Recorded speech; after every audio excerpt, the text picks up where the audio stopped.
Chief Red Cloud said in April of 1870, "We do not want riches, but we do want to train our children right."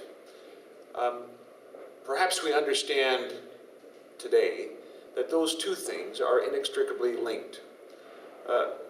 The prosperity that we seek for all, prosperity of First Nations people, is inextricably linked with training and with education. There are some significant gaps in this province that we need to overcome. Of our First Nations and Métis people in our province, 38% have not completed high school. That same statistics for non-First Nations, 21.5%. Post-secondary and certificate diploma achievement, the number for non-First Nations is 30%, and it's 23% for First Nations and Métis. Those with a university degree, 15% for non-First Nations, 9.9% for First Nations and Métis. The manifestation, by the way, of that gap is in the employment profile of the province, where in the case of on-reserve First Nations, maybe only a third are fully employed. In the case of off-reserve First Nations, maybe only 45% are employed. Compare that to the statistic, the employment statistics for non-First Nations, where we lead the country in terms of the lowest unemployment rate. There is a gap there.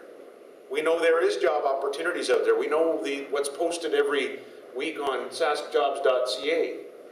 And if we are to meet the challenges of that labor shortage, but if we're also going to meet the most important challenge of fully engaging everybody in this province and the prosperity of the province, then we better start with education.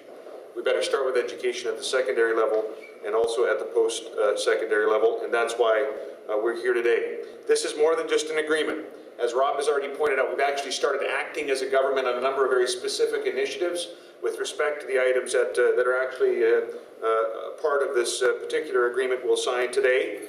We've made investments in more pre-K programs that will benefit First Nations children.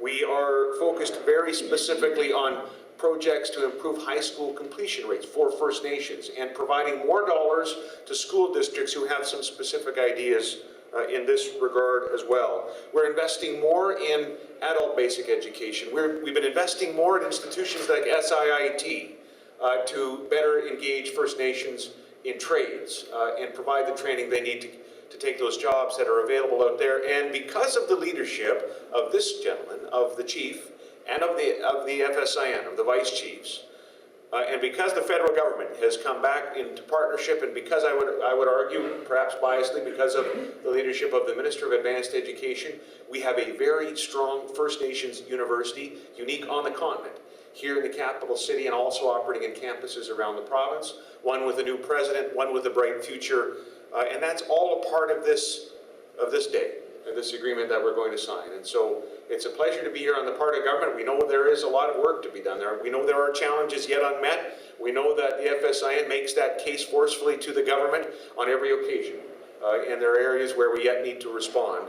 But we are making progress. And now we will be bound in that progress together with the signing of this agreement. I just want to thank everybody for being here. And Chief, thank you again for your leadership and for the pending signing.